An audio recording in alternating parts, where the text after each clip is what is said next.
Setiap kali jet ini muncul di radar NATO, satu hal hampir selalu terjadi. Jet tempur NATO langsung mengudara. Bukan karena pelanggaran besar, bukan karena perang dimulai, tapi karena satu nama yang tidak bisa diabaikan, MiG-30, satu Foxhound. Sebuah jet Rusia yang bahkan tanpa menembakkan satu rudal pun sudah cukup untuk membuat NATO siaga penuh.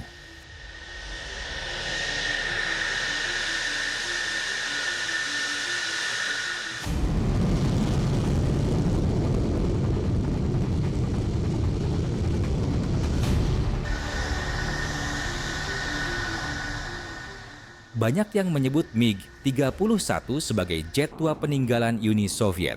Desain lama, teknologi lama. Tapi jika memang sudah ketinggalan zaman, mengapa NATO selalu mengerahkan jet generasi terbaru untuk mengawalnya? Mengapa setiap penerbangannya diawasi ketat? Jawabannya ada pada satu hal. MiG-31 bukan jet tempur biasa. Ia adalah ancaman strategis.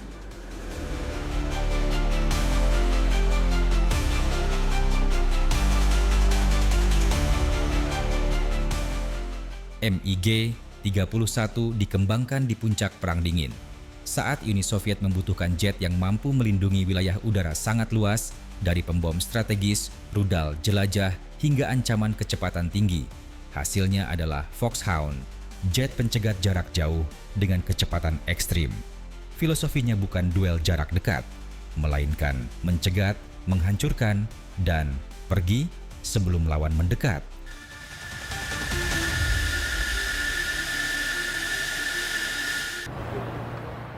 MiG-31 mampu terbang mendekati Mach 3. Hingga hari ini, hanya sedikit jet tempur operasional yang bisa menyamainya.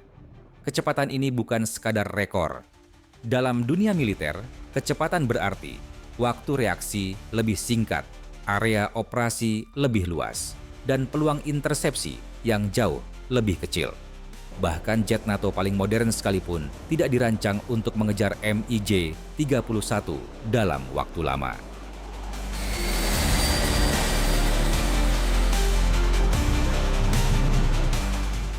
MiG-31 adalah salah satu jet pertama yang menggunakan radar phased array. Radar ini mampu mendeteksi target dari jarak sangat jauh, melacak banyak sasaran sekaligus, dan membagikan data ke unit lain. Artinya, MiG-31 jarang bertarung sendirian. Ia bagian dari jaringan.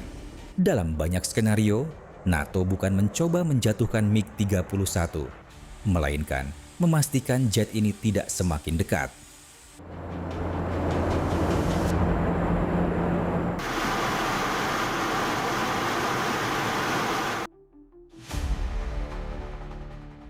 Ancaman sebenarnya datang dari varian MiG-31.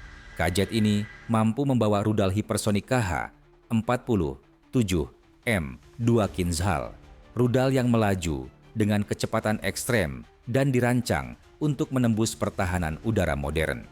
Kinzhal tidak perlu diluncurkan dari dekat target. Ia dilepaskan dari jarak aman dengan waktu reaksi yang sangat terbatas bagi lawan. Inilah alasan mengapa setiap penerbangan MiG-31K dipantau intensif oleh NATO.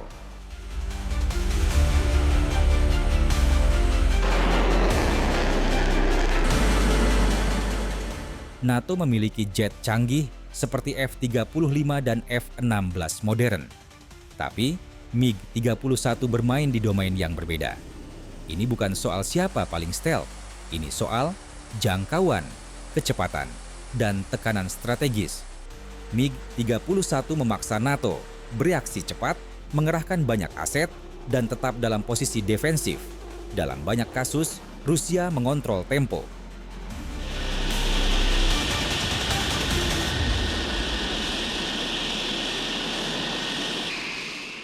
Setiap kali MiG-31 terbang dekat wilayah NATO, yang bereaksi bukan hanya militer.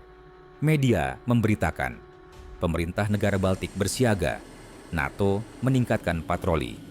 Tanpa satu tembakan pun, Rusia berhasil mengirim pesan geopolitik yang jelas. Ancaman strategis selalu hadir.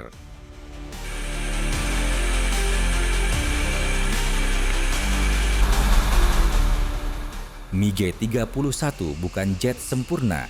Ia besar, tidak lincah, dan bukan pesawat siluman. Tapi dalam doktrin Rusia, jet ini tidak perlu sempurna. Ia hanya perlu melakukan satu hal dengan sangat baik, mengancam dari kejauhan.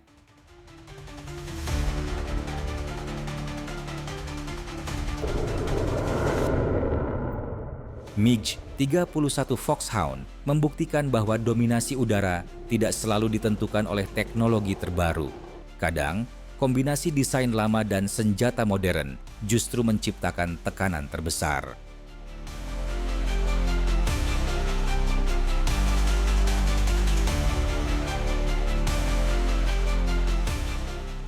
Jadi pertanyaannya sekarang, jika MiG-31 benar-benar digunakan dalam konflik skala besar, apakah pertahanan NATO siap menghadapinya?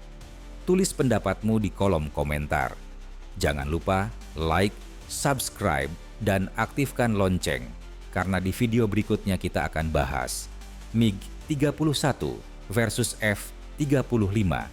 Siapa yang unggul dalam perang modern?